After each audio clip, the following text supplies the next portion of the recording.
کے اندر درج ہے، مسلم کے اندر درج ہے، میں نے خود پڑھائی ہیں، وہ اس میں بھی ہے اس میں بھی ہے. اور بخاری کے ہم اثر ہیں دارمی کا سن ولادت جو ہے 181 ہے.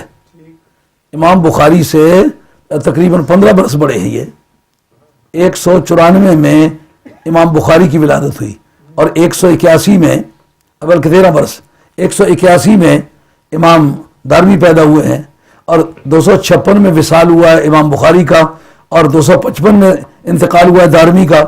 دارمی ان کے دور کے آدمی وہ لکھیں گے. اس لیے امام ابو یعلا جو ہیں وہ بھی ان کے دور کے آدمی ہیں اور یحییٰ بن معین کا شاگرد ہے، جن کے متعلق امام احمد حنبل لکھتے ہیں کہ جب کوئی حدیث تمہیں یحییٰ بن معین کے حوالے سے مل جائے اس پر بحث نہ کیا کرو، وہ ٹھیک ہے، پکا آدمی ہے. ابو یعلا ان کے شاگرد ہیں. ان کا سن ولادت 220 ہے اور سن وفات 307 ہے اور بخاری کے شباب کا زمانہ انہوں نے پایا. اس وقت یہ بھی جوان تھے، انہوں نے بھی نقل کی ہے. ان کے شاگرد ہیں ابن حبان، انہوں نے بھی نقل کی ہے. ان کے شاگرد ہیں حاکم، انہوں نے بھی نقل کی ہے. ان کے شاگرد امام بہقی، انہوں نے بھی نقل کی ہے. اس طرح مختلف سلسلہ ہے تعلیمات. ایک دو نمونے آپ کے سامنے پیش کیے ہیں. اگر میں کوئی 50-60 اور بھی حوالے اس پر پیش کروں تو پھر وقت کی کمی ہے، وگرنہ اس پر پیش کرنے پر قادر ہوں میں اللہ کے فضل و کرم سے. یعنی وہ پہلے جو کتابیں گزری ہیں وہ بھی روایت کریں گے، اس کے بعد یہ دار قطنی ہے وہ روایت کرے گا اور اس کے ساتھ کے دوسرے محدثین وہ روایت کریں گے.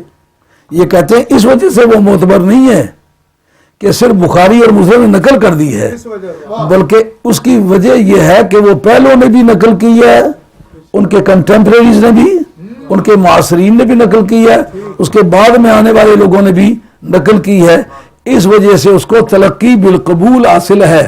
یعنی پکی بات نہ ہوتی تو پہلی کتابوں میں بھی نہ ہوتی اور پچھلی کتابوں میں بھی نہ ہوتی، امام بخاری کے دور کے لوگوں کی کتابوں میں نہ ہوتی. یہ جو مستخرجات ہیں حدیث کے اندر ایک کتاب کا نام ہوتا ہے مستخرج. مستخرج آدمی سمجھتا ہے شاید کوئی چیز کوئی نکالی ہوئی ہے، نہیں، محدثین کی بولی کا لفظ ہے. جس وقت امام مسلم کا کوئی شاگرد مسلم پر استخراج کرتا ہے تو اس کا مطلب یہ ہے امام مسلم سے جو اس نے حدیث پڑھی ہوئی ہے وہ اس نے ایک اور سے بھی سنی ہے. اس سلسلہ تعلیم میں امام مسلم کے اوپر جل کے وہ ملتی ہے، وہ اوپر کی سند کے ساتھ اکٹھا کر کے تو وہ بخاری کے مسلم یا بخاری کے اوپر مستخرجات لکھتا ہے. اس کا مطلب یہ ہوگا یہ حدیث جو مسلم میں پائی گئی ہے، جو بخاری میں پائی گئی ہے، میرے استاد کی یہ حدیث ہے، پر کوئی یہ نہ سمجھے کہ یہ اکیلا ہے، بلکہ اس سے اوپر والوں نے بھی یہ بات لکھی ہے. مستخرجات کا یہ مضمون ہوتا ہے. سمجھ آئیے بات؟ اب اس پر غور کریں کہ یہ حدیث جو امام بخاری نے بیان کی ہے یہ پہلے کسی بھی محدث نے اس نیلے آسمان کے نیچے نقل کی ہے؟ اس وقت کے کسی بندے نے بھی نقل کی ہے؟ اس کے بعد کے بھی کسی بندے نے نقل کی ہے؟ اور اگر 8ویں صدی کی شہادت پیش کر دوں ان کے اپنے مذہب کے آدمیوں کی کہ اس بارے میں امام بخاری اکیلا ہے تو پھر تو غور کرنا پڑے گا اکیلا کیوں ہے. سمجھ آئی بات تو امام بخاری اور مسلم کی بات معتبر ہونے کی وجہ تو سمجھ میں آ گئی ہے. اگر کسی کی سمجھ میں نہ آئی ہو تو آج کی یہ تقریر نہیں ہے، آج کا ایک دینی مقدمہ ہے. آپ ایک آربیٹریشن کونسل کے جج ہیں، آپ نے فیصلہ کرنا ہے. میں نے آپ کے سامنے دونوں دھڑوں کے دلائل پیش کرنے ہیں کہ رضی اللہ تعالیٰ عنہ کہنا درست ہے. ابھی اس پر کہ کوئی رضی اللہ تعالیٰ عنہ کہے اس پر بھی شواہد پیش کروں گا کہ کسی نے کہنے دیا یہ بات. ہاں، اگر آل حق نے کوڑے مارے ہوں کہ بھائی ایمان کا نام اس طرح کیوں لیا ہے تو پھر بات صاف ہو جائے گی نا. اس وقت آپ کے سامنے میں نے جو رولنگ دی ہے یہ منہاج السنہ ہے ابن تیمیہ کی، جلد نمبر 4 ہے، صفحہ نمبر 58 ہے. تلقی بالقبول کا چیپٹر ہے جس کے اندر یہ امر واضح کیا ہے کہ مسلم اور بخاری کی احادیث اس وجہ سے معتبر نہیں ہے کہ ان میں درج ہیں، اس وجہ سے معتبر ہے کہ پہلوں نے بھی نقل کی ہیں، اس وقت کے لوگ نے بھی نقل کی ہیں، اس کے بعد بھی. اگر پھر وہ انہی کی ایک کتاب میں ملے باقی کسی کتاب میں نہ ملے تو اس کو کہیں گے متفرد. امام بخاری متفرد ہو تو پھر دیکھیں گے اس کا حدیث ایڈمیسیبل ہے کہ نہیں. اب اس پر پہلے صرف پیش کرتے ہیں جو یہ ثابت کرے کہ سچ مچ اس بارے میں امام بخاری اکیلا ہے. آئیے اب حدیثوں کا سروے کرنا خاصا مشکل کام ہے. آئیے میں آپ کے سامنے، یہ میرے ہاتھ میں البدایہ والنہایہ 14 جلدوں کی کتاب ہے. اس وقت جو میرے کیس سے ریلیونٹ ہے وہ جلد نمبر 6 ہے اور صفحہ نمبر 222 ہے، حدیث قسطنطنیہ کے بارے میں. آئیے، آپ کو اٹھنے بیٹھنے کی زحمت نہیں دینا چاہتا، لیکن اگر ایک مرتبہ آپ نگاہ بھر کے دیکھ لیں. یہاں ان خالد بن معدان ان عمیر بن الاسود انسی حدثوا انه اتى عبادة بن الصامت وهو ناظر الى سائل حمص وهو في بناء له ومعه ام حرام وقال عمر فحدثتنا ام حرام انها سمعت رسول الله صلى الله عليه وسلم يقول اول جيش من امتي يغزون البحر قد اوجبوا. قالت ام حرام فقلت يا رسول الله انا فيهم قال انت فيهم. قالت ثم قال النبي صلى الله عليه وسلم اول جيش من امتي يغزون مدينة قيصر مغفور لهم. قلت انا فيهم يا رسول الله. قال لا تفرد به البخاری دون اصحاب الکتب الستہ. سمجھ آ گئی؟ سمجھ آ گئی ہے؟ اس جگہ جو انہوں نے کہا ہے نا کہ اول جیش من امتی یغزون مدینہ قیصر مغفور لهم، یہ حدیث متعدد محدثین نے ذکر کی ہے، اب میں بیان کرتا ہوں وہ، لیکن انہوں نے یہ ٹکڑا بالکل نہیں بیان کیا. اس میں 2 لفظ انہوں نے فالتو کہے. او جبو جنت کو واجب کر لیا ہے، وہ پہلے حصے میں کہا ہے. دوسرے حصے میں کہا پہلا لشکر جو شہر کیسر پر حملہ کرے گا وہ بخشا ہوا ہے. یہ کسی شخص نے ذکر نہیں کیا. ابھی میں آپ کے سامنے ریکارڈ پیش کرتا ہوں. یہ بات تو سمجھ میں آ گئی ہے نا. یہ عماد الدین ابن کثیر ہے، اس کو حدیث پر بھی بڑا عبور ہے. اس آدمی نے جامع المسانید 42 جلدوں میں لکھی ہے، میرے کتب خانے میں موجود ہے. اس کے اندر بھی اس پر بحث ہے اور سب کتابوں کا اس نے محاصرہ کیا ہے، سب کو چیک کر کے ان کا محاسبہ کر کے اس نے نوٹ دیا اس جگہ بھی کہ اس جگہ بخاری صرف 6 کتابوں کے مقابلے میں متفرد نہیں ہے بلکہ کل کتب حدیث کے مقابلے میں یہ متفرد اکیلا ہے. ساری برادری کو رکید گل کرے تو باقی سارے اور بان تو کلا اور بایت آگزو اس کی کھڑو پسکال ہے، اس کا دماغ خراب ہے. سمجھ آ گئی آپ تشریف سمجھ آ گئی بات؟ اچھا جی، اب وہ اپنی مرضی سے بیٹھے. ویسے ان کو زحمت دیا کہ وہ بہت اچھے عربی دان خاندان کے آدمی ہیں تو وہ ایک مرتبہ اپنی نگاہ سے دیکھ لیں. اس کا تفرد ثابت کرنا بڑا مسئلہ ہے. لفظ تفرد ان کی کتابوں میں نکال کے دیا ہے. اب دیکھتے ہیں، یہ خود بخاری پیش کرتے ہیں. جناب بخاری کی یہی روایت متعدد جگہ پیش کریں گے لیکن یہ حصہ اس میں نہیں ہوگا، جس کا معنی یہ کہ امام بخاری جس حدیث میں متفرد نہیں ہے وہ باقی حصہ ہے. اس حصے کو جو نقل کیا بخاری کلا ہے، اکیلا ہے. سمجھ آ گئی بات؟ آئیے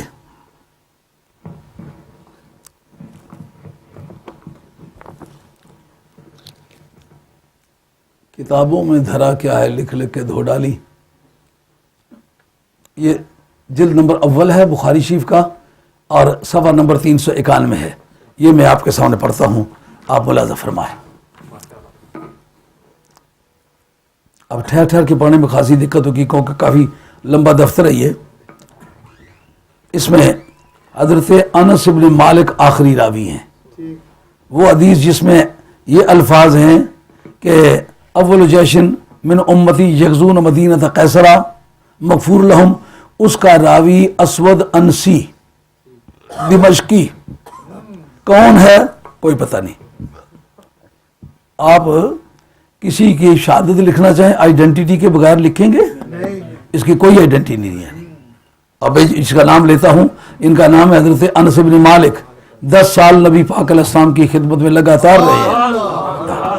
کہتے ہیں انس بن مالک رضی اللہ عنہ انه سمعه كان رسول الله صلی اللہ علیہ وسلم يدخل على ام حرام بنت ملحان فتطعم وكانت ام حرام تحت عبادة بن الصامت فدخل عليها رسول الله صلى الله عليه وسلم فأطعمته وجعلت تفلي رأسه فنام رسول الله صلى الله عليه وسلم استيقظ وهو يضحك وقالت فقلت ما يضحكك يا رسول الله؟ قال ناس من امتي يورز علي غزاة في سبيل الله يركبون سبج هذا البحر ملوكا على الأسرة او مثل الملوك على الأسرة شك اسحاق. قالت فقلت يا رسول الله ادعو الله ان يجعلني منهم فدعا رسول الله صلى الله عليه وسلم ثم وضع راسه ثم استيقظ وهو يضحك فقلت ما يضحكك يا رسول الله صلى الله عليه وسلم؟ قال ناس من امتي ورزوا علي غزاة في سبيل الله كما قال في الاولى. قالت فقلت يا رسول الله ادعو الله ان يجعلني منهم. قال انت من الاولين. فركبت البحر في زمان معاوية رضي الله معاوية بن سفيان رضي الله عنهما